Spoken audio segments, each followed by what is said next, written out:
नमस्ते दोस्तों, मैं अंजलि स्वागत करती हूँ आपको फिर से एक नई वीडियो में। दोस्तों, कुछ कर जाओ ऐसा दुनिया बनना चाहे आपके जैसा।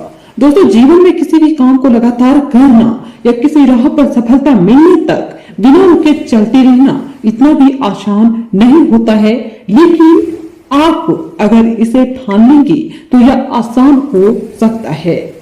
दोस्तों, वीडियो को शुरू से अंत तक जरूर देखिएगा और अगर अच्छी लगे तो कमेंट में हमें जरूर बताइएगा। चैनल को सब्सक्राइब जरूर कीजिएगा। आइए दोस्तों, जानते हैं यह कहानी है एक छोटी सी, लेकिन इसमें बातें हैं बड़ी बड़ी। दोस्तों, एक छोटे से खेत में एक जवान लड़का और उसका दादा मिट्टी खोद रहे थे। वे मिट्टी को पलट रहे थे, उसकी गांठों को तोड़ रहे थे ताकि मिट्टी उस वर्ष की बुआई के लिए अच्छे से तैयार हो सके। उस काम में काफी कड़ी मेहनत थी, लेकिन उनके सभी प्रयास एक अच्छी फसल प्राप्त करने के लिए आवश्यक थी। बूढ़ा आदमी अपने 70 की उम्र में भी अच्छी तरह से कड़ी मेहनत कर रहा था। हाँ, थकान से वो काफी हद तक हाँफ रहा था। हर प्रकार के जोर से उसके माथे से पसीना टपकता था, लेकिन फिर भी शिकायत नहीं कर रहा था। उसका पोता जो महज 17 साल का था, तंदुरुस्त और ताकतवर भी था। वह मिट्टी को पलटने और गांठों को तोड़ने में लगती मेहनत और ताकत के लिए कोसता।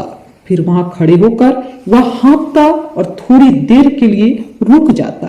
थोड़ा आराम करने के बाद एक बार फिर से काम शुरू करने से पहले शिकायत करता। थोड़ी देर बाद युवा पोता देखता है कि उसके दादाजी ने जितना काम कर जमीन को तैयार किया, वो खुद ने तैयार की जमीन से बहुत ज्यादा है। दादाजी, जब आप इतने बूढ़े हो फिर भी आप अपने मुंह से इतना अधिक काम कैसे किया? पोता अपने दादा से पूछता है। तब उसके दादाजी ने बड़े ही सरल स्वभाव में अपने पोते को समझाया। उसके दादा ने उसको जो जवाब दिया उसको उसे कभी उम्मीद नहीं थी। जब हम किसी काम को मुश्किल मानते हैं और उसके बारे में ज्यादा सोचते हैं तो सच में मुश्किल हो जाता है और हम बिना सोचे समझे उसे करते हैं और करते ही रहते हैं तो वो आसान हो जाता है। पोता थोड़ा अचंभित हो जाता है, इसलिए दादाजी अपनी बातें जारी रखते हैं। जब हम अपना समय यह सोचने में बिताते हैं कि कोई काम कितना कठिन है और अभी कितना सारा बाकी है, तब हमारा मन बहाने बनाने लगता है। इन सभी चीजों के बारे में सोचना अपने स्वयं के विचारों को बवंडर में फंसाना है। उस काम को हमारे लिए बहुत ज्यादा कठिन बना देता है। इसलिए समझदारी इसी में है कि वास्तविक रूप से पहली बार में शारीरिक कार्य किया जाए।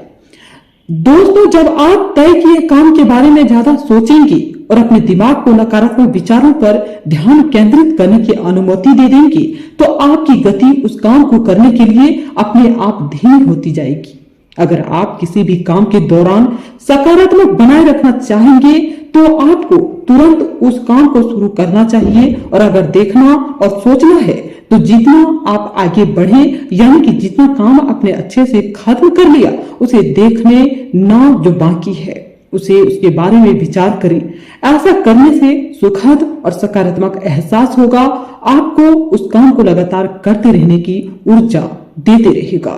दोस्तों, कहते हैं कि हमेशा कोई भी चीज करते टाइम हमेशा पॉजिटिव थिंक के साथ ही आगे का कार्य करना चाहिए। इसलिए दोस्तों, अपने जीवन में अगर आप खुद को हरा देंगे तो आप अपने जीवन को कभी भी सफल नहीं बना पाओगे। इसलिए हमेशा पॉजिटिव थिंक के